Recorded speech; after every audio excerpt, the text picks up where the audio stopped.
масло налить. Нет, только сначала надо налить масло, а потом завести мотор. А что завести? Да, мы сейчас будем пробовать, работает ли наш мотор для нашей маленькой машинки. Да? Хорошо.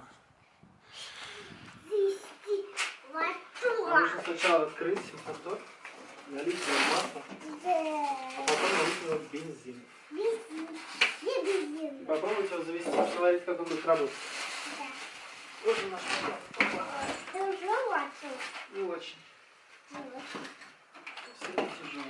Так, это не нужно пока что. Пока тоже с нами не нужно. Так.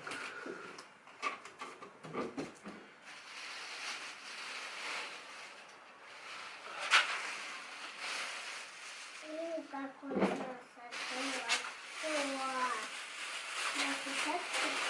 а тут нельзя трогать? Нет, тут нельзя трогать. Видишь, нарисовано специально для того, чтобы не трогать. Так, сначала нужно залить масло. Да? Я не буду Залить трогать, масло. хорошо? Масло мы заливаем вот сюда. Ну сюда.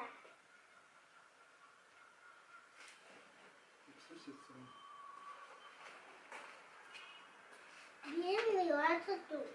Да, бензин льется там. Ой, шишина.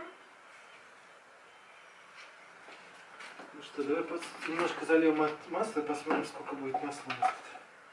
Если мы зальем немножко. Так, больше надо? Нет, нам надо чуть-чуть залить.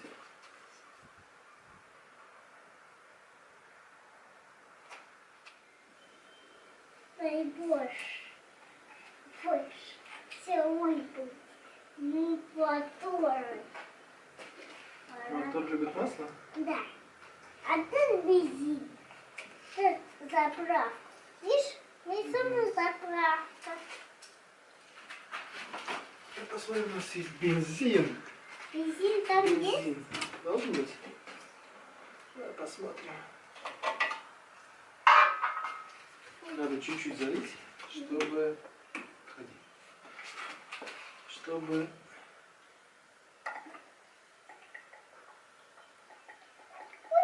Есть бензин.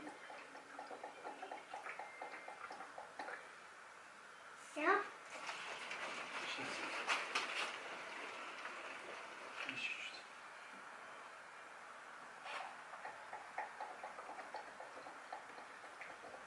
Очень плохо. Фу, очень плохо пахнет. Сейчас заправь бензин. Так, бензин заправили, масло заправили, да?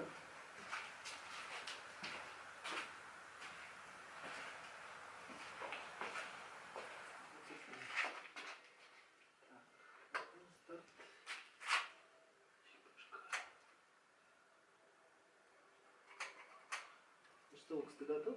Да.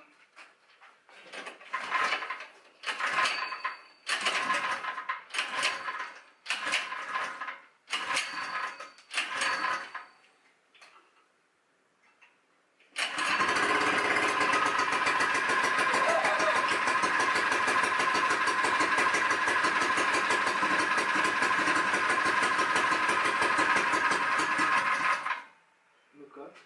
Нормально. Хочешь попробовать сам завести? Да. Ты сможешь завести? Давай, иди попробуй. Так. Надо дернуть за веревочку. Да. Вот за вот эту веревочку. Я буду держать, чтобы он не упал, а ты дергай. Да, сильно, сильно дергай. Вот так.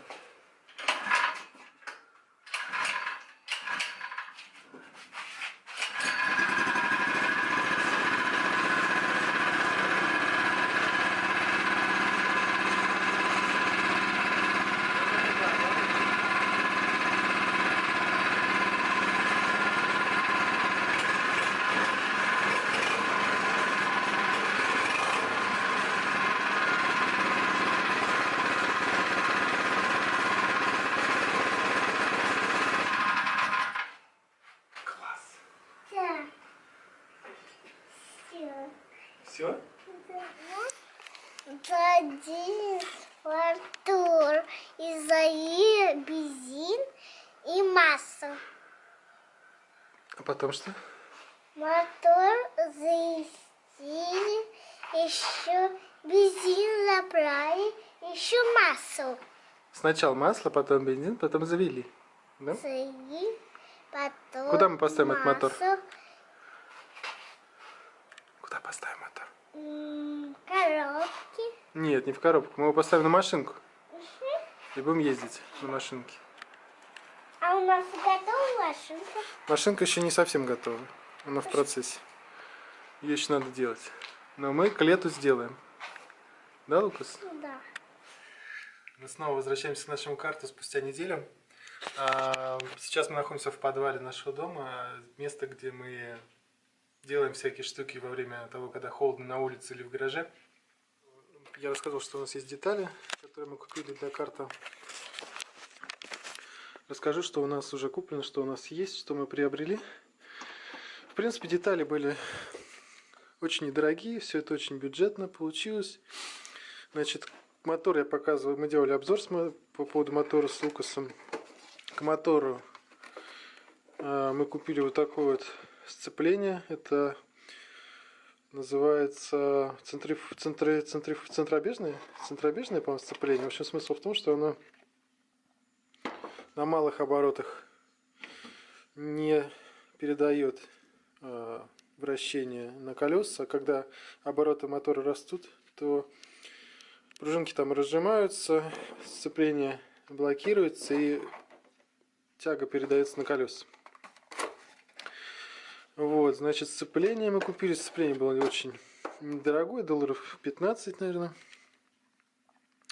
Еще я купил вот такой вот тормоз. Сначала, конечно же, я хотел гидравлические дисковые тормоза, которые ставятся на спортивных картах. Но уж очень дорого они получались, там порядка, не знаю, $70, не меньше. И поэтому я решил купить обычный дисковый тормоз для скутера.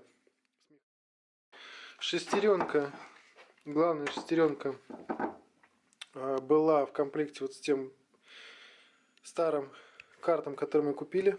Соответственно, вот это она. Не помню сейчас, сколько на ней зубьев, по-моему, 47 или что-то в этом роде. В принципе, нормальная, толстая, хорошая шестеренка. У нее не было, единственное, что не было крепежа. Я докупил вот этот вот крепеж с болтами, чтобы его посадить на ось. Помимо этого купили цепь, подходящую под конкретно эту шестеренку и это сцепление, потому что на сцеплении тоже есть вторая шестеренка. И купили вот такие вот, как это назвать, зажимы на ось.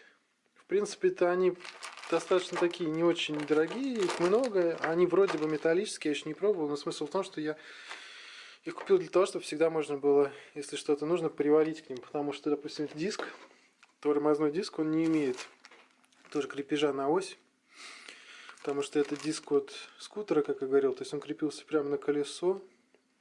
Соответственно, нам нужно как-то будет прикрепить его на ось, и я думаю, что если получится, я его просто приварю к вот этим вот зажимам.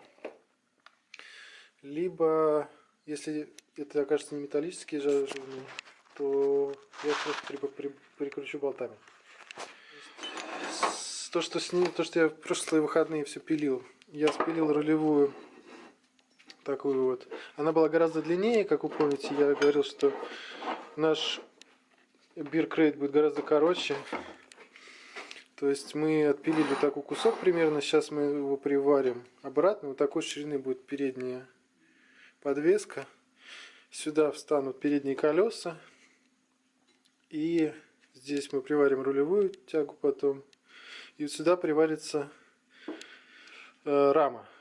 Рама будет примерно прямоугольная. Посмотрим, может быть, мы, если хорошо пойдет, сделаем какие-нибудь фэнси ножки. И будет все красиво. Вот пока вкратце так. Но в целом, может быть, это будет скорее даже видео о том, как сваривать, как новичок сваривает и как плохо это получается. Ну и посмотрим, какой будет результат.